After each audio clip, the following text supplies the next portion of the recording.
Assalamualaikum warahmatullahi wabarakatuh.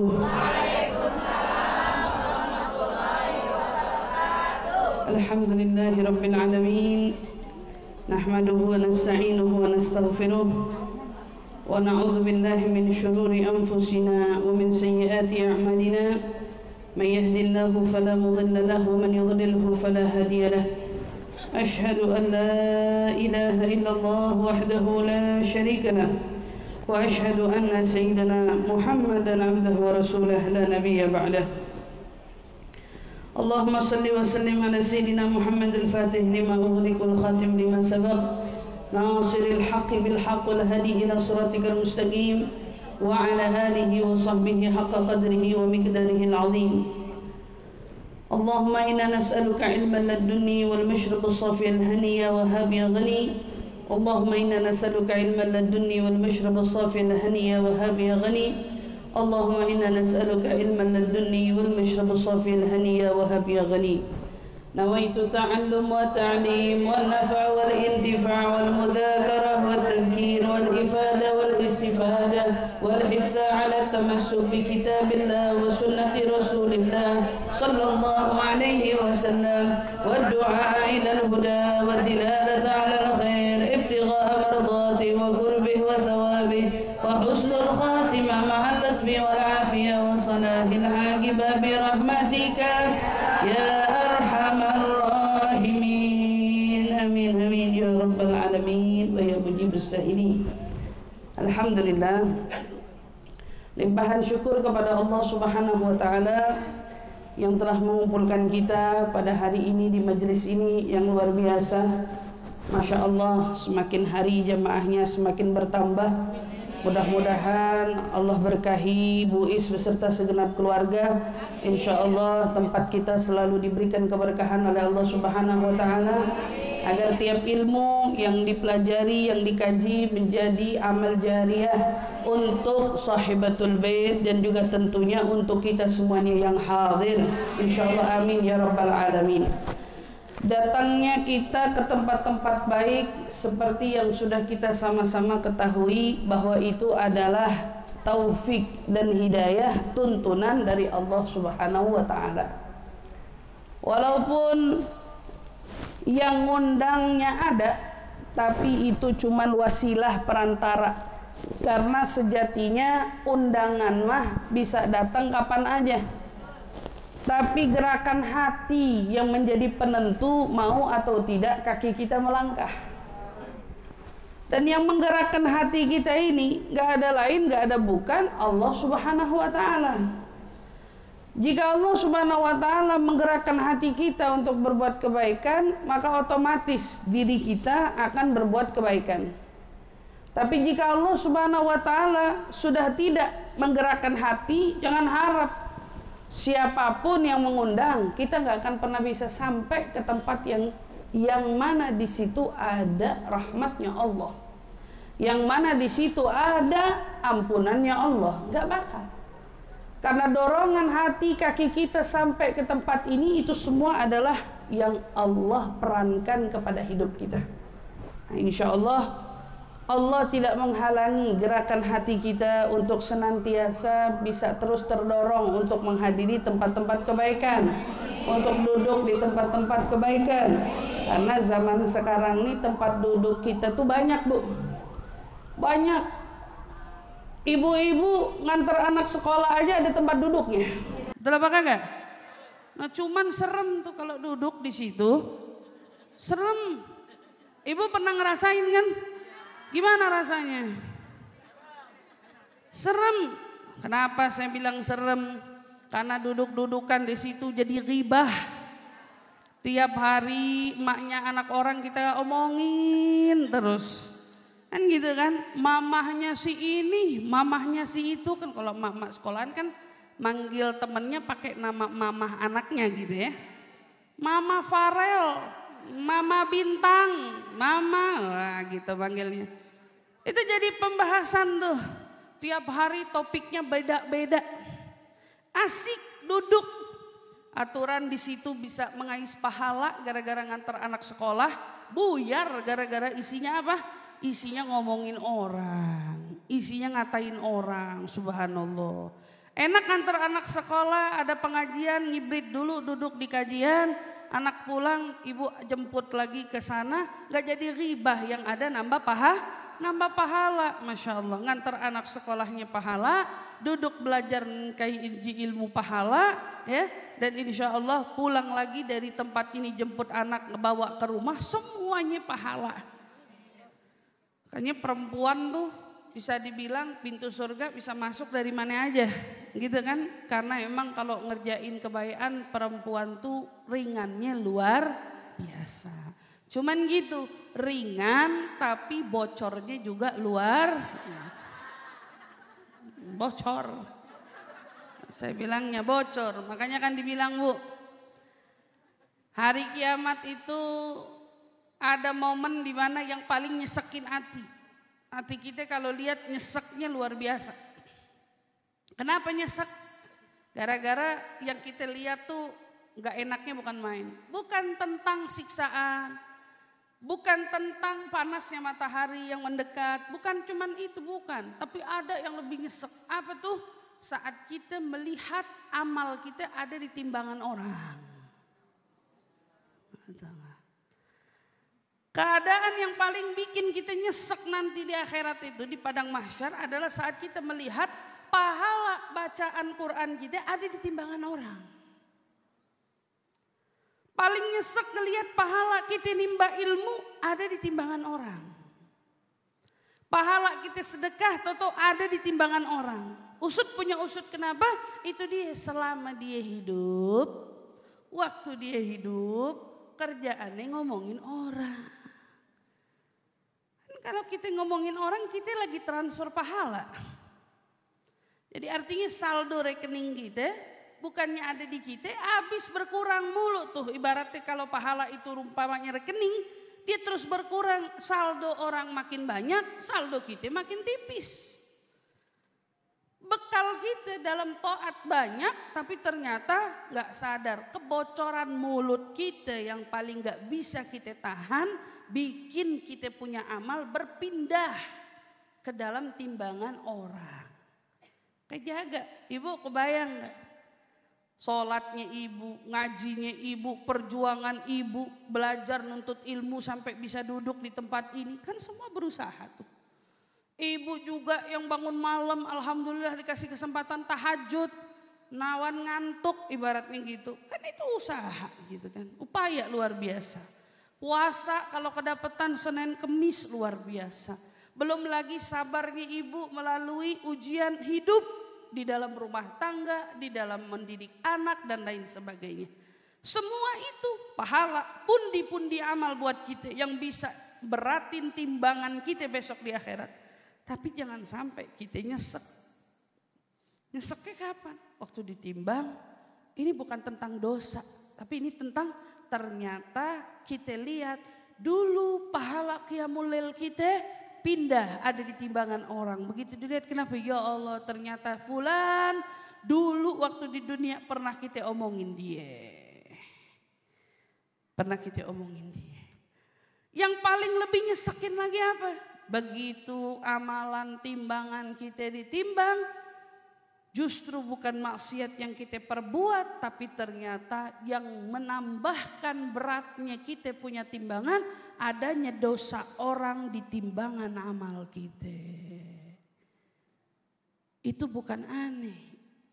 Ibaratnya kayak orang ngutang, dia yang senang-senang, kita yang kena tagihannya. Dia yang foya-foya, dia yang menikmati kesenangan, kita yang kena batunya. Nah itu semua bisa didapat gara-gara apa? Kok bisa kita enggak melakukan dosa itu, kita enggak berbuat itu, tapi kok bisa dosa orang ada di timbangan kita? Gara-gara amal kita udah habis. Begitu amal kita udah habis, gak ada lagi saldo yang bisa kita kirim dari saldo amal kepada orang yang kita omongin. Akhirnya apa? Dosa dia dipindahin sama Allah di timbangan kita. Dosa dia dipindahin sama Allah ke dosa-dosanya kita. Akhirnya kita ngelihat, ya Allah, timbangan pahala kita nggak ada di tempat kita, adanya di timbangan-timbangan orang, sementara dosa yang ada di depan mata kita nggak sepenuhnya dosa yang kita perbuat, tapi kenyataannya gara-gara apa? Gara-gara salahnya kita sendiri yang dulu di dunia nggak mampu benar-benar jaga mulut kita. Makanya Bu, mata dikasih sama Allah dua. Yang membuat mata tertutup nggak ada, cuman bulu-bulu apa? Bulu-bulu mata doang. Adapun lisan sama Allah dikerengkeng. Lisan tuh dikerengkeng sama Allah, pakai apa? Pakai gigi. Ini gigi. Kalau ngegigit kan sakit, nggak gampang tembus. Mau cabut gigi aja setengah mati. Betul apa enggak? Sama Allah dikerengkeng, udah pakai kerengkeng, udah pakai gigi buat diri kita nahan mulut, nahan lisan, ditambah lagi sama Allah dikasih bibir. Jadi kalau anggota tubuh yang lain itu garda terdepannya cuman kecil, sedikit, adapun lisan itu dikasih gigi, dikasih bibir, tapi tetap aja bocor-bocor juga. Nah, itu kalau orang laki banyak yang bocor, tapi nggak sebocor perempuan. Banyak, bukannya nggak ada, sekarang banyak, tapi nggak sebocor perempuan. Kalau perempuan tuh identik banget Bu, makanya jaga. Kita belajar hadir di majelis ilmu, alhamdulillah kita duduk, kita belajar pelan-pelan. Tidak ada kalimat yang keluar dari lisan kecuali kalimat-kalimat yang benar, kalimat-kalimat yang baik, kalimat-kalimat yang terpuji, dan tidak ada sedikit pun dari lisan kita yang membicarakan tentang kejelekan orang. Mudah-mudahan Allah jaga kita semua, insyaallah, amin ya rabbal alamin. Kita mau lanjut daripada nasihat Al-Hadits Al-Qudsi lil Imam Al-Ghazali yang insyaallah mudah-mudahan untayan-untayan nasihat ini menjadi pegangan kita agar kita bersama bisa semakin lagi membenahi diri, memperbaiki diri agar kita bisa menjaga seluruh anggota tubuh kita untuk kita beribadah dan mengabdi kepada Allah semata, insyaallah, amin ya rabbal alamin. Baik, kita buka halaman 57. Al-Mau'izatul Rabi'ah wal Ishrun. Betul ya, 57. Al-Mau'izatul Rabi'ah wal Ishrun, nasihat ke-24. Yaqulullahu ta'ala, ya ibna Adam, inna syaitan lakum adu fattakhidhuhu aduwa. Mi'lamul yawmal ladzi tuhsyaruna fihi fawjan fawjan. وتقومون بين يدي الرحمن صفا صفا وتقرؤون الكتاب حرفا حرفا وتسألون عما عملتم سرا وجهرا يوم نحشر المتقين إلى الرحمن وفدا ونسوق المجرمين إلى جهنم وردا. Allah Subhanahu wa taala berfirman. Yang pertama, surat Fatir. Di dalam surat Fatir ayat ke-6 Allah berfirman, inna syaitan lakum adu fattakhidhuhu adwa. Sesungguhnya syaitan itu adalah musuh bagimu, maka anggaplah ia musuhmu, jadikan ia musuhmu. Allah tekankan kepada kita bahwa kita ini gak punya musuh. Siapa dari kita yang hari ini merasa fulana adalah musuh saya, hati-hati. Kita gak boleh punya musuh sama orang. Orang itu gak boleh pernah jadi musuh kita. Sekalipun bahasanya dia jahat, dia zalim sama kita, jangan pernah jadiin dia musuh. Enggak. Cukup aja jadiin orang ini orang yang zalim, udah. Orang ini jahat, udah. Tapi jangan pernah sekali-sekali kita berhasil mengklaim ada orang yang jadi musuh kita. Adapun kita mau dianggap musuhnya, terserah. Dia mau anggap kita musuhnya, biarin. Tapi kita jadiin orang musuh kita, jangan pernah. Kenapa? Allah berfirman, inna syaitan lakum adu.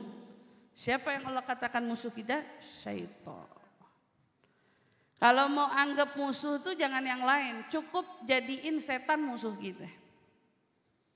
Jadi kalau ada orang jahat, orang hasut, jangan salahin si jahatnya dia.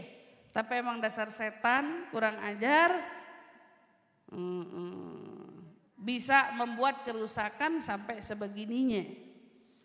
Yang kita tuding setannya, yang kita kata-katain setannya, orang mah jangan.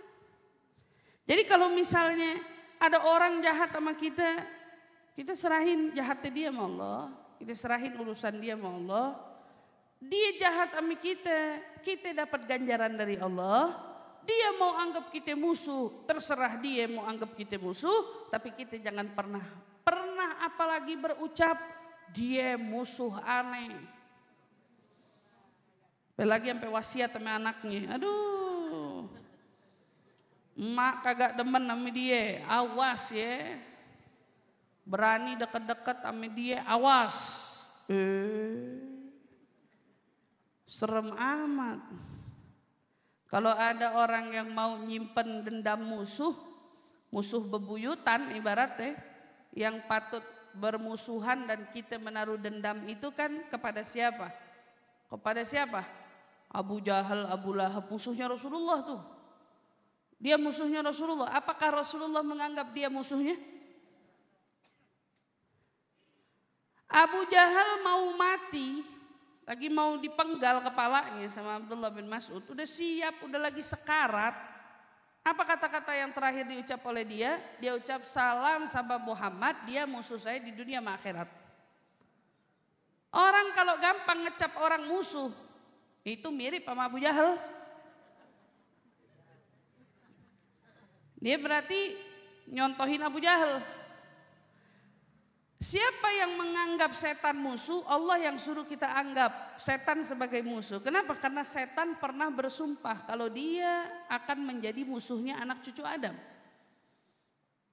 Setan duluan yang sumpah, kalau aneh bakal bikin kerusakan bagi anak cucu Adam.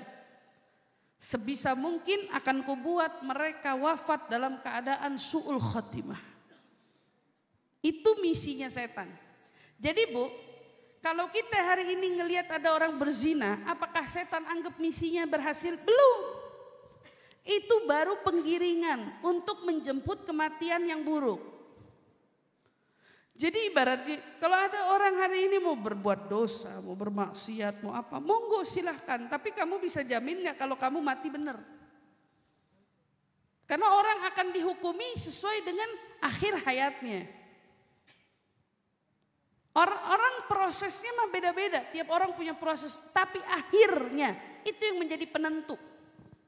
Kamu bakal di surga apa bakal di neraka, kamu bakal jadi orang yang menerima siksa atau kamu menerima nikmat, itu penentunya di akhir hayat.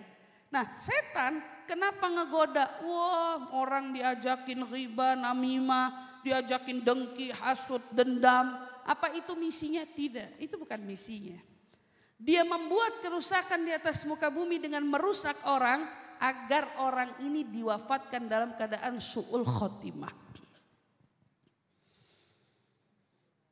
Saking takutnya setan, ada yang wafat husnul khotimah. Makanya saking takutnya kalau ada orang doa ya Allah biha ya Allah biha ya Allah bi husnul khotimah, itu setan berasa punggungnya lagi digebugin.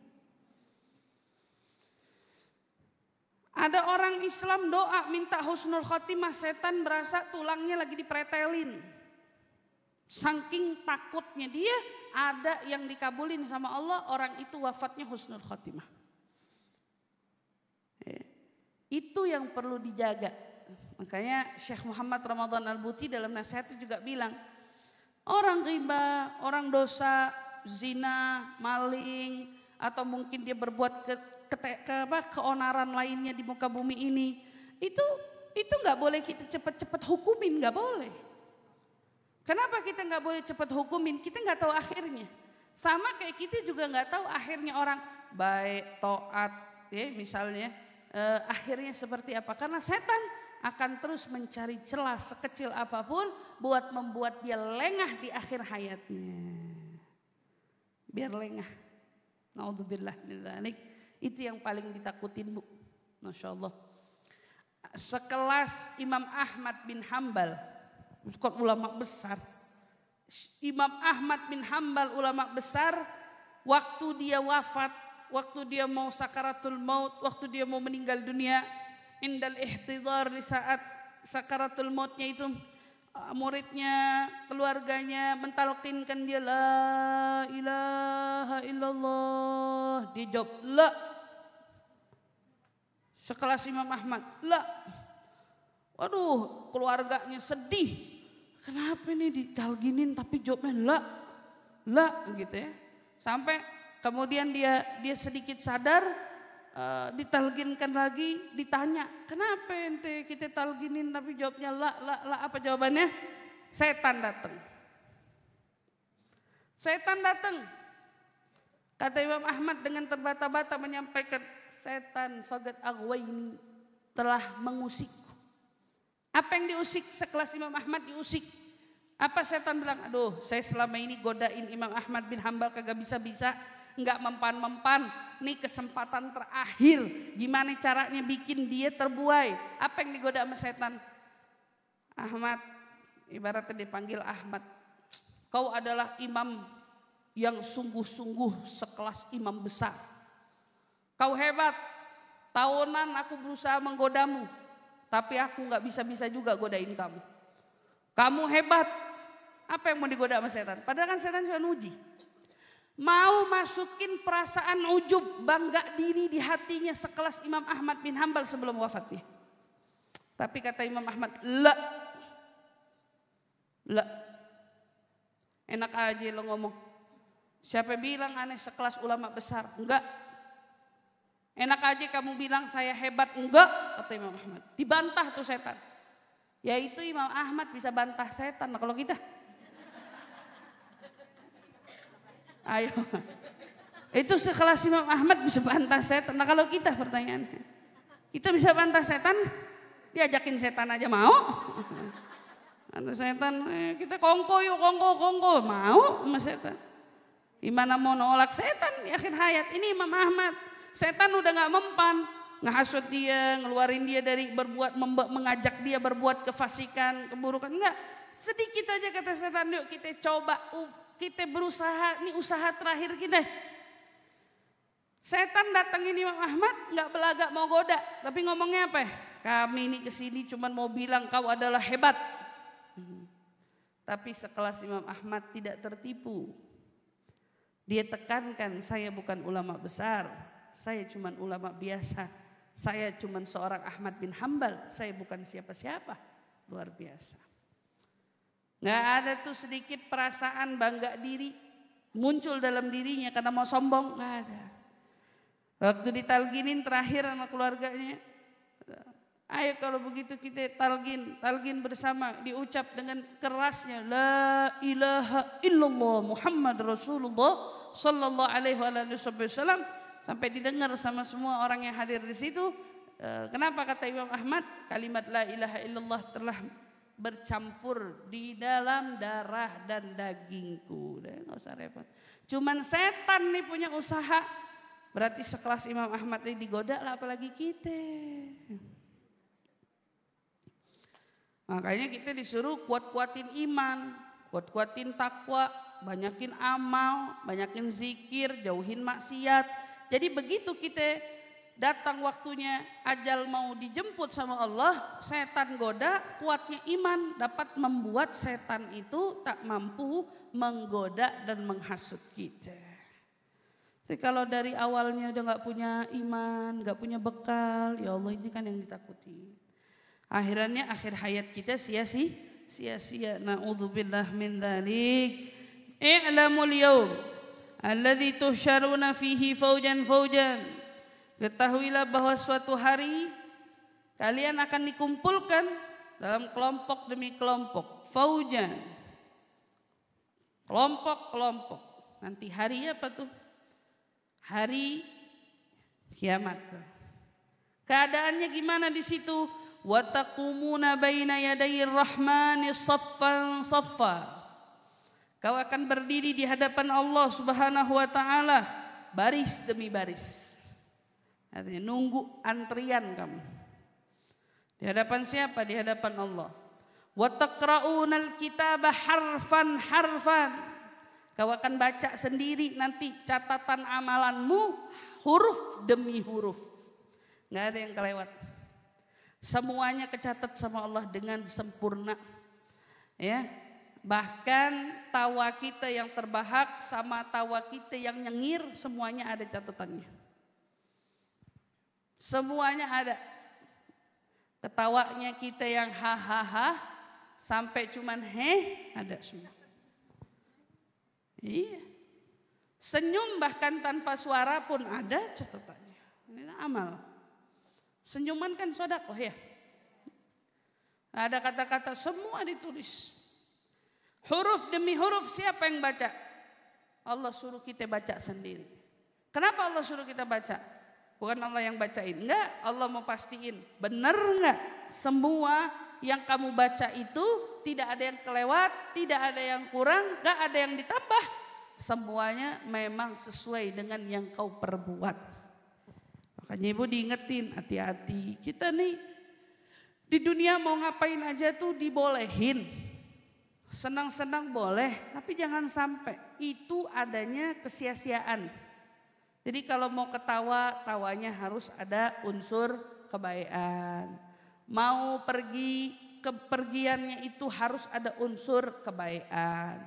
Apa aja yang kita lakukan harus disisipin di dalamnya itu ada unsur kebaikan. Jangan sampai sia-sia. Kan dibilang, ad-dunya mal'un.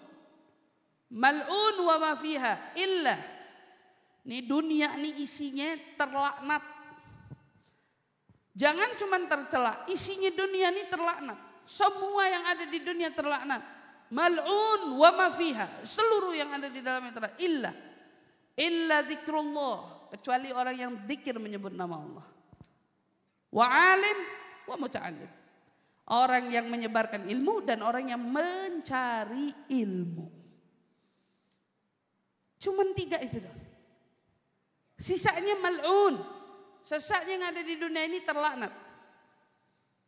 Tapi selagi kita berzikir, menyebut nama Allah, kau lepas dari zonanya terlaknat. Kau selamat dari zonanya orang yang mal'un. Saat kau menyebarkan ilmu, kau terlepas dari zonanya mal'un. Saat kau belajar ilmu, kau terlepas dari zonanya mal'un. Lebih dari 3, nggak ada. Kullu mal'un. Kecuali zikrullah, alim, wa muta'alim. Penyebar ilmu, ulama atau penuntut ilmu, pencari ilmu. 3 itu doang. Jangan sampai kita di antara 3 ini gak ada. Artinya kalau kita mau kerja, jangan sampai lupain diri kita zikir sama Allah. Sholat ibadah jangan sampai lupa. Niatin di dalam bekerja itu ada sesuatu kebaikan yang kita gali dan kita cari. Ada kemanfaatan yang tetap terus kau niatkan untuk kau tebarkan kepada orang-orang yang membutuhkan. Sehingga apa aja yang kita buat gak ada unsur sia-sianya. Di waktu kita baca semua amal perbuatan kita, gak ada sesuatu yang kita sesali nih bebende rahmatullah, gak ada. Jangan sampai. Wa tus'aluna amma amiltum sirran wa jahra. Apalagi selanjutnya. Kamu bukan cuma baca huruf demi huruf, tapi kau akan ditanya tentang apa yang pernah kita lakukan, baik secara rahasia maupun secara terang-terangan. Jadi kalau kita mungkin selama hidup ada amalan yang kita lakukan atau ada suatu tindakan perbuatan yang kita lakukan terang-terangan, orang lihat baiknya atau buruknya. Kadang-kadang sadar nggak? Ada orang yang berbuat baik dilihat orang, ada juga orang berbuat buruk dilihat orang. Kita berada di zaman orang berbuat buruk nggak malu. Hal kecilnya aja, ada orang benci sama orang, ditunjukin bencinya nggak malu. Itu hal paling kecil. Aneh nggak demen sama dia. Kan itu sifat buruk. Itu kan sifat tercela. Tapi orang nggak malu ngomong kayak gitu. Aneh kalau sama dia, idih ogah banget. Aneh kalau sama dia najis. Orang Betawi. Cakep banget kalau ngomong. Tuh waktu dia ngungkapin begitu, nggak malu. Dia berasa nggak risih, orang tahu jeleknya dia, nggak malu. Atau dia lagi marah-marah, mendasar sialan, kurang ajar, ngamuk, ngomongnya kotor, ungkapannya nggak terkontrol, masya Allah, emosinya meluap-luap, itu kan celak, Bu. Tapi nggak malu. Malah kalau dilihatin, ngapa lu? Wah, ngajakin berantem dia. Iya, makin ditantangin orang, bukannya malu. Kalau orang dulu, ya Allah, boro-boro mau ngeliatin yang jelek, kadang yang cakep aja diumpetin. Kalau sekarang yang jelek mah diliatin. Itu orang adatnya cakep banget, emang. Nah, kayak dia bilang, emang napa katanya dia bilang. Lah malu. Gitu loh. Tapi ada segelintir orang bangga. Padahal itu celak. Malu mestinya. Itu salah satu sifat. Ada yang lebih parah, maksiat. Menjadi tontonan, dia nggak gerah. Dia nggak jengah. Dia ngelakuin maksiat. Jalan sama orang. Kadang-kadang udah nikah. Punya suami. Jalan sama laki. Hah? Kagak gerah. Pergi. Padahal makannya situ-situ juga. Kadang-kadang saya suka bingung gitu ya. Nantangin banget. Orang lihat dia gak malu. Pasti tegur sama orang. Jangan ngurusin hidup orang. Urusin aja hidup sendiri katanya. Iya, emang bener sih, kita ngapain ngurusin hidup orang, itu urusan orang. Tapi yang menjadi pelajaran bagi kita, hari ini mereka melakukan itu, mereka gak malu.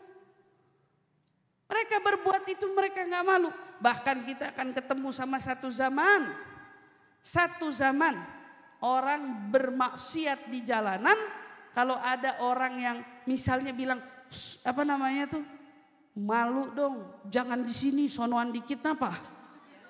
Bukan bilangnya jangan, ente kalau mau begini jangan di sini, sono aja. Ngomongnya begitu doang, Bu.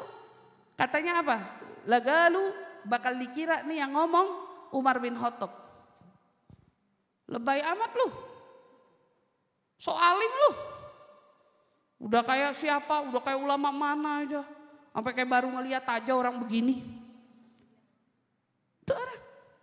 Katanya kalau ada yang ngelihat satu bermaksiat di jalanan, terus bukan dilarang, tapi cuma ngomong, kalau mau begini jangan di sini, di hotel aja. Kata yang ngomong begitu, soalim banget loh. Ente siapa? Umar bin Khattab. Ente siapa? Abu Bakar As-Siddiq. Berarti makin kesini memang orang makin gendeng. Menunjukkan kemaksiatan kagak ada malunya.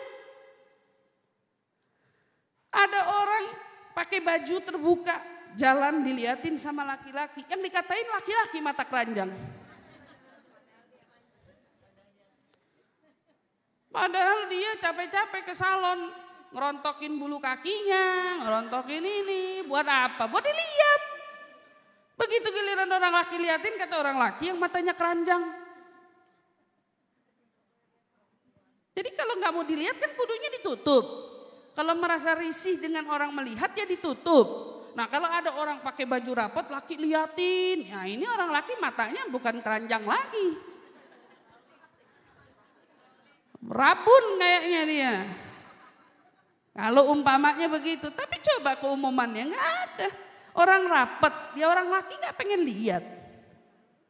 Orang ngablak ya pengen dilihat loh orang dianginin sama setan. Tapi lihat zaman. Yang kita jadikan tolak ukur zamannya ini loh. Orang berbuat taat dianjurin ngumpet-ngumpet. Taat aja gak dianjurin terang-terangan. istilahnya. Lah ini maksiat. Orang kudunya kan kalau mau berbuat dosa ngumpet. Ini udah gak zamannya.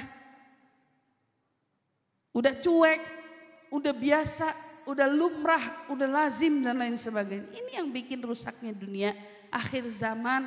Orang digiring bermaksiat itu tidak apa-apa. Ini yang ditakuti. Naudzubillah, kita harus takut. Ibu harus giring anak-anak ibu, didik anak-anak ibu. Pacaran, nyentuh tangan yang bukan mahram, dosa. Dulu kita didoktrin sama orang tua kita, sentuhan aja katanya bisa hamil. Betul apa enggak? Sentuhan aja katanya bisa hamil, sentuhan, wah me orang laki, sono. Dia takut hamil.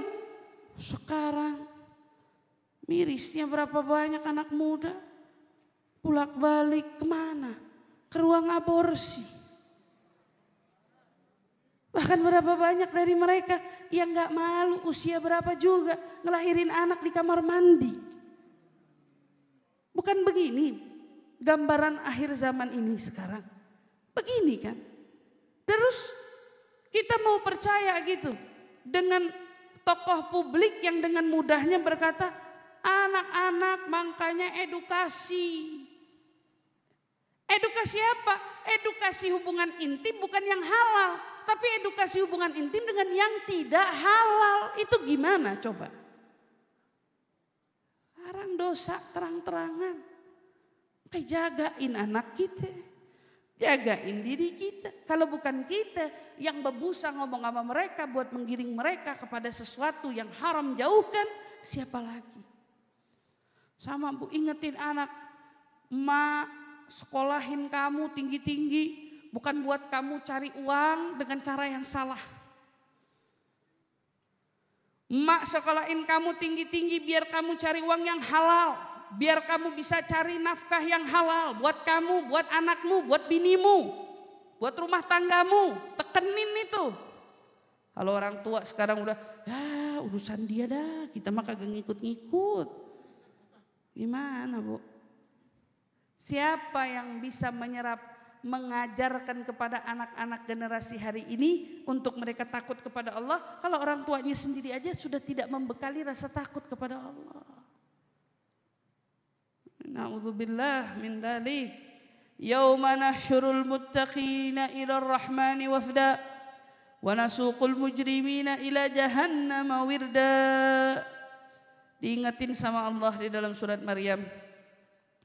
Ingatlah hari di mana kami kumpulkan orang-orang yang bertakwa kepada Allah Subhanahu wa taala. Allah Subhanahu wa taala sebut yauma nahsyurul muttaqina ila rahmani wafda. Hari di mana Allah Subhanahu wa taala mengumpulkan orang-orang yang bertakwa kepada Allah sebagai apa? Kami apa? Kata Allah, kami kumpulkan mereka sebagai apa? Sebagai orang-orang yang diutus dengan terhormat. Orang muttaqin dibangkitin terhormat. Orang muttaqin, orang takwa dibangkitin punya tempat yang mulia. Orang muttaqin di akhirat di padang mahsyar karena dia menjaga dirinya dari maksiat selama di dunia, di akhirat enggak disia-siain sama Allah Subhanahu wa taala. Tapi lihat pesannya Allah, wa nasuqul mujrimin ila jahannam wirda. Dan kami Allah juga akan apa? Nasuk, menggiring orang-orang durhaka. Kemana tempatnya? Neraka, jahanam. Dalam keadaan apa? Mereka haus dahaga. Tempatnya di mana? Jelas. Haula al-mujrimin. Mereka orang yang durhaka. Baik orang kafir, baik juga orang-orang yang menentang ajaran Allah dan Rasulnya secara terang-terangan. Di mana tempatnya? Mereka digiring sama Allah. Kemana? Ke neraka jahanam wirda. Aus. Artinya hiasan dalam keadaan dahaga ini. Hiasan bahwa mereka lagi dalam keadaan tersiksa. Mereka dalam keadaan kehausan. Ibu pernah ngerasain dehidrasi, haus? Lemes apa kagak? Punya tenaga atau tidak? Baru dahaga di sini kan? Dehidrasi di sini. Lah kebayang seberapa dahaganya kita di sana.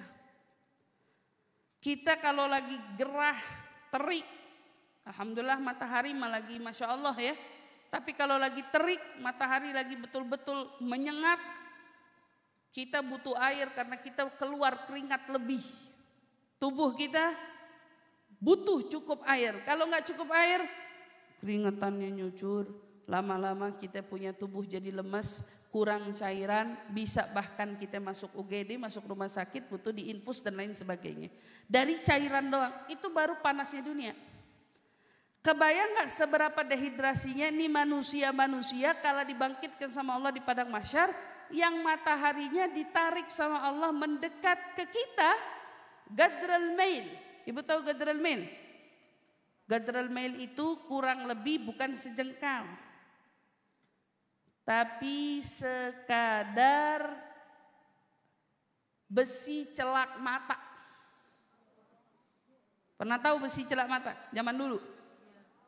Seberapa? Segini paling ya? Kecil kan? Nah, kata ulama sebagian mail itu artinya itu. Matahari ditarik mendekat sama Allah bigadril mail, boro-boro sejengkal, segini. Suhunya seberapa panasnya? Seberapa dahaganya? Makanya Kautsar bukan di surga. Kautsar adanya di situ. Telaganya Nabi disiapin di situ. Buat orang yang haus bisa minum. Buat siapa telaga? Buat umat. Tapi umat yang bagaimana?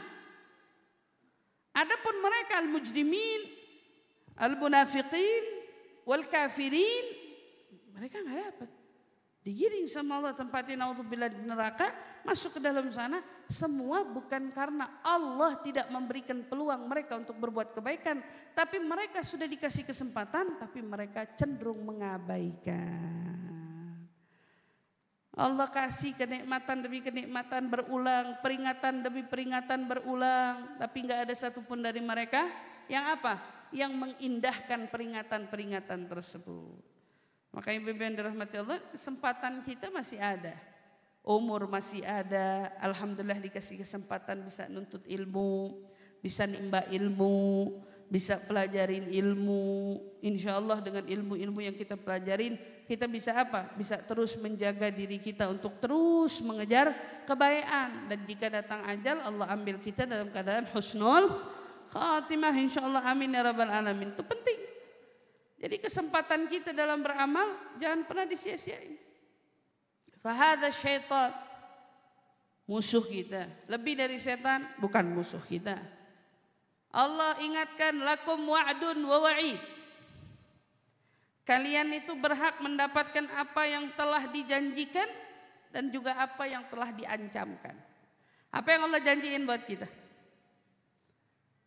Sabiqun sabiqun ulaikal fi jannatin thullatu minal awwalin wa khalilatu minal akhirin ala sururin muttaqiina 'alaiha yatufu 'alaihim bi akwabin wa abarik wa ka'sim. Oke, sampai situ dulu. Apa kata Allah Subhanahu wa taala? Allah Subhanahu wa taala katakan, orang-orang yang hari ini berlomba-lomba, mereka adalah orang-orang yang dekat, muqarrabun. Dekatnya kemana? Fi jannatin na'im. Dekatnya mereka di surga. Mereka tempatnya fi jannah na'im, surga yang penuh dengan ala sururin maudunah. Mereka berada dalam kebahagiaan, mereka berada dalam kesenangan. Ini janjinya Allah. Thullatun minal awalin wa qalilun. Allah kasih beritahu, Allah kasih berita, nanti yang masuk surga sepertiga dari umat terdahulu, sedikit dari umat yang sekarang. Ceritanya kan gitu turun ayatnya. Thullatun minal awalin wa qalilun minal akhirin ala sururin maudunah muttaqiina 'alaiha. Disebutin sama Allah, nanti tuh mereka yang lagi ngerasain kenikmatan di sana muttaqiin. Ibu tahu julus ittika tuh kayak duduknya raja sambil bertelekan gitu, apa sih bahasanya orang sini nih? Jadi kakinya, badannya numpu, ada bantal di situ ditahan sama dia. Duduknya raja. Ya. Kalau nyender doang mau biasa. Tapi dengan kaki yang dilonjorin, badan yang setengah direbain, gitu. Jadi santai, posisinya santai. Muttaqina 'alaiha mutaqabilin. Bisa berbaring, merebak, muter balik, sono sini. Yatufu 'alaihim wildanu mukhalladun. Diiterin, ada wildan, anak-anak kecil. Sebagian ulama bilang ini anak-anak kecil orang kafir yang meninggal di waktu kecil. Akhirnya sama Allah dijadiin apa? Mereka dijadikan pelayan-pelayan kita nanti di surga. Ya, anak-anak Allah kasih kesempatan buat mereka masuk surga. Itu orang apa? Dari anak-anak kafir, anak-anak orang tuanya orang kafir, dari masih kecil masuk surga. Sama Allah dimasukin surga, gak punya dosa.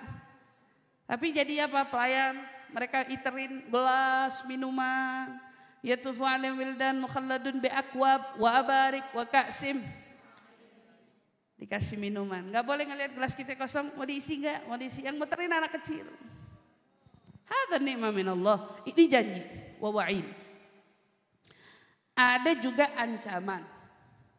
Allah kasih, la in syakartum la azidannakum wa la in kafartum.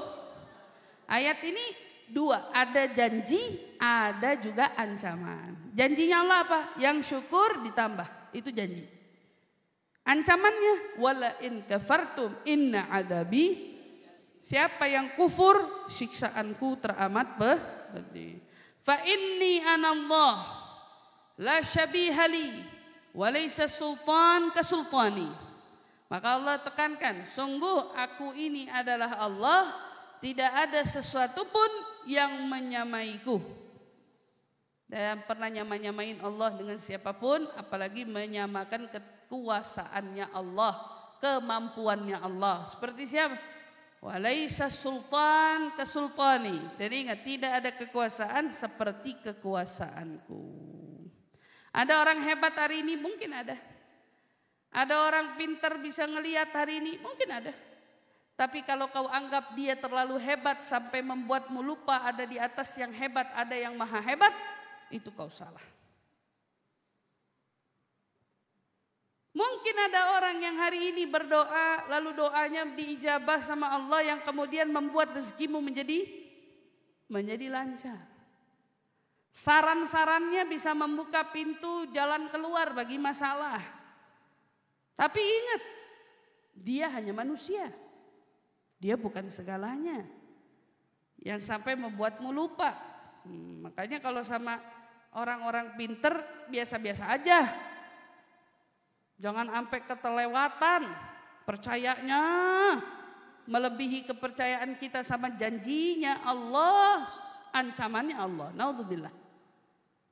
Percaya ada orang ustazah katanya bisa lihat. Oh, ya kagak buta. Ya bisa lihat. Yang hebat, ustazah ada orang buta bisa nerka warna. Itu hebat. Pernah gak kita nemu? Ada orang buta tapi nerka warna. Gak ada kan? Gak ada. Tapi ada orang matanya lihat, tahu hati kita lagi sedih. Kata kita, kasyaf nih orang. Hebat nih. Padahal ibu tuh punya muka. Ibu punya muka. Kalau duitnya lagi banyak kelihatan, nama duitnya lagi nggak ada. Muka ibu hari ini gambarin dompet ibu.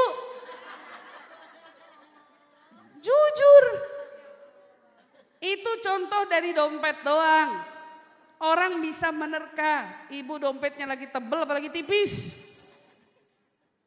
Orang bisa ngeliat, nggak langsung dituduh kasyaf bu.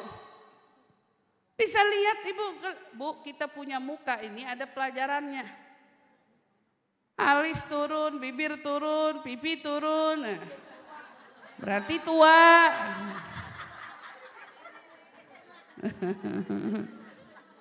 Intinya wajah kita ini bisa dipelajarin rautnya. Makanya para polisi-polisi itu mereka belajar membaca raut wajah. Kenapa polisi dididik untuk membaca raut wajah? Biar tahu siapa yang berdusta di antara kita. Tahu nggak? Orang kalau ngomong matanya sambil ngomong ngelirik ada artinya. Orang kalau ngomong alisnya naik punya maknanya. Orang kalau ngomong bibirnya gimana ada maksudnya.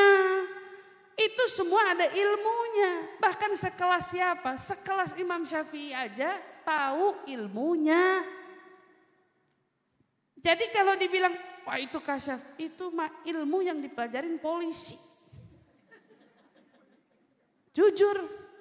Jadi jangan gampang percaya. Gimana kamu mau menilai orang kasyaf tahajud aja belum tentu. Sholat belum tentu. Pakaiannya tidak mencerminkan orang yang beriman kepada Allah dan Rasulnya. Terus kamu mau anggap, wah ini orang hebat, kasyaf, bisa baca, kita ketahuan, lagi sedih padahal kagak cerita.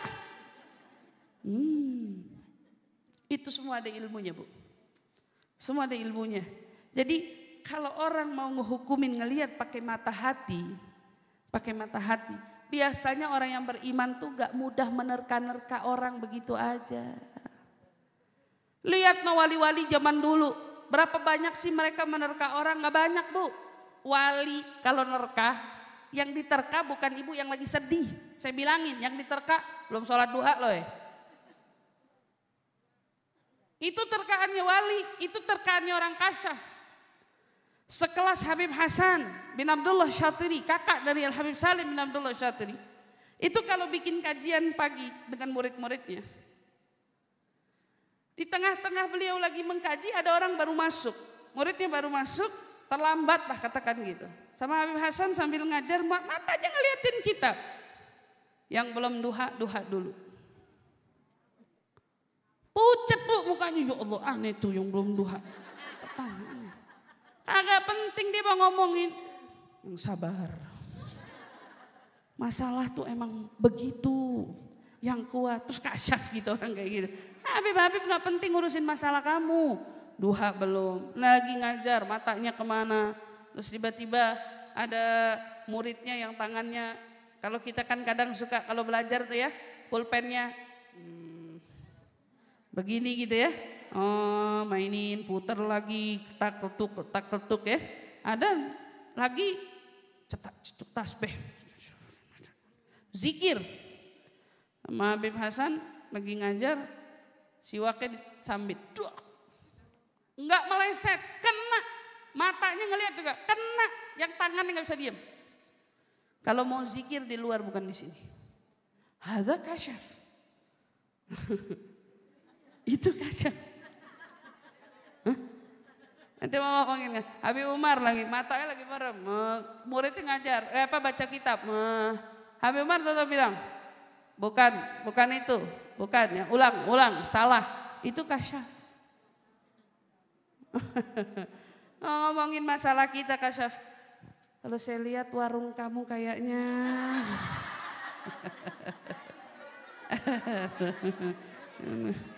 Aduh, begitu terus kasyaf. Kamu ada masalahnya sama rumah tangga kamu ya? Ya Allah, kok dia bisa tahu? 80% lebih, 99% yang berumah tangga punya masalah. Ya wajar kalau ada bilang kamu lagi ada masalah ya sama suami kamu. Ih kok tahu? Ya, janganlah Bu, semudah itu meyakini ada yang bisa membaca kita melebihi Allah, zat yang maha dekat kepada kita. Wa huwa aqrab minna min hablil warid. Dia Allah lebih dekat kepada kita daripada urat nadi kita sendiri. Tidak ada orang yang lebih mengetahui kita melebihi Allah yang menciptakan kita. Kalaupun kau ingin berkeluh kesah, ingin meminta solusi dari setiap masalah, jangan pernah datang ke pintu yang salah. Datanglah ke pintu Allah yang maha mengetahui dirimu bahkan melebihi siapapun yang ada di dunia ini.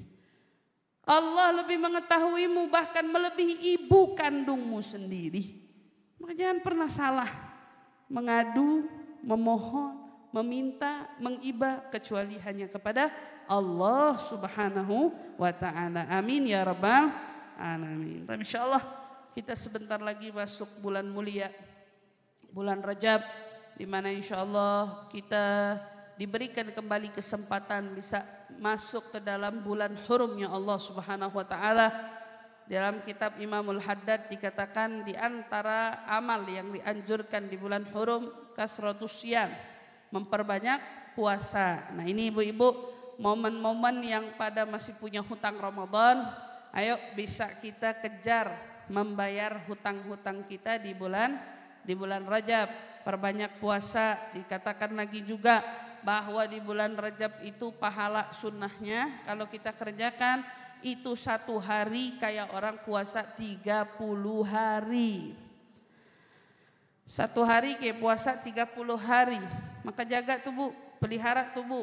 Dan dalam riwayat yang lain, barang siapa yang puasa Rabu, Kamis, Jumat, atau Kamis, Jumat, Sabtu, katanya 3 hari pokoknya di antara waktu itu, dia seperti mendapatkan pahala berapa? 700 tahun. Yani banyak pahala-pahala yang dijanjikan Allah Subhanahu wa taala melalui sabda Rasul sallallahu alaihi wasallam yang akan Allah suguhkan dan Allah berikan kepada orang-orang yang memakmurkan bulan Rajab. Maka kita berusaha semaksimal mungkin.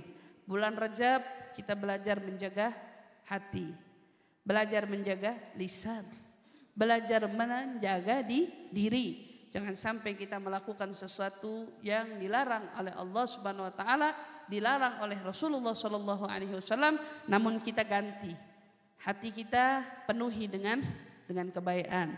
Lisan kita basahi dengan kebaikan. Diri kita hiasi dengan kebaikan. Insyaallah dengan kita memperbaiki dan menata diri, berusaha mengupayakan membasahi lisan kita dengan berzikir kepada Allah Subhanahu wa taala, dengan memperbanyak istighfar selama bulan Rajab, insyaallah di bulan-bulan selanjutnya, baik itu bulan Sya'ban, baik itu bulan Ramadan, Allah sudah berikan kepada kita insyaallah kemudahan untuk kita terus memaksimalkan amal-amal kebaikan kita insyaallah. Amin ya rabbal alamin. Maka ibu-ibu, insyaallah kita semua dikasih kesehatan, keafiatan, panjang umur sampai kita bisa ketemu insyaallah bulan Ramadan lagi insyaallah ya. Besok Rajab ya masuk ya. Insyaallah.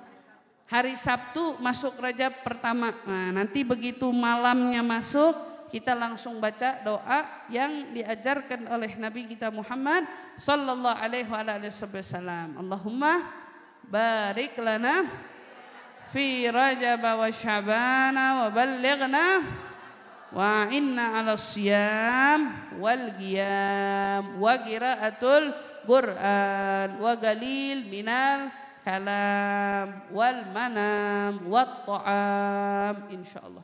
Ya Rabb, berkahin kita semua di bulan Rajab dan bulan Sya'ban, dan sampaikan umur kita semua sampai bertemu dengan Ramadan. Bantu kami untuk membaguskan puasa kita, memperbaiki ibadah malam kita, dan memperbanyak tilawah Quran kita. Dan ya Rabb, bantu kami untuk mampu menahan diri dari banyaknya tidur, banyaknya ngomong, banyaknya makan.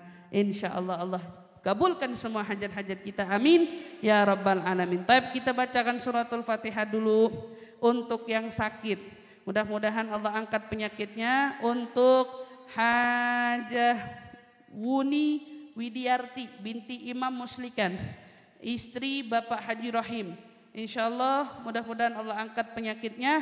Dan juga Haji Muhammad Yamin, mudah-mudahan Allah Subhanahu wa taala berikan kesembuhan untuk mereka insyaallah. Dan untuk kita, diri kita masing-masing yang sakit-sakit, mudah-mudahan Allah berikan keafiatan, kesehatan, kemudahan di dalam mengobati penyakit-penyakit kita, dan Allah kembalikan pemulihan kita dengan sedia kala insyaallah. Amin ya rabbal alamin.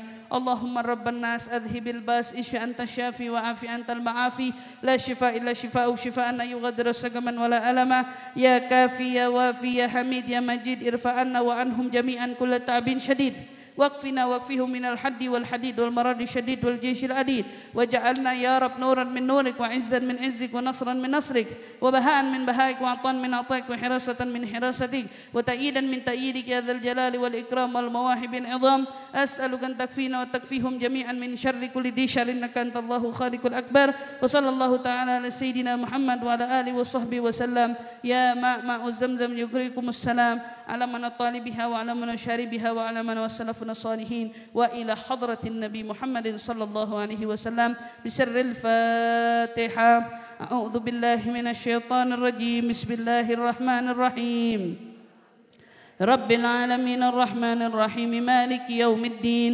إياك نعبد وإياك نستعين اهدنا الصراط المستقيم صراط الذين أنعمت عليهم غير المغضوب عليهم ولا الضالين آمين ya rabbal alamin. Nah ini nanti yang meninggal dunia Ustazah Aluya aja yang baca nih insyaallah ya, didoakan arwah ahli keluarga kita semua yang telah berpulang ke rahmatullah insyaallah dihadirkan masing-masing Ustazah Aluya yang baca.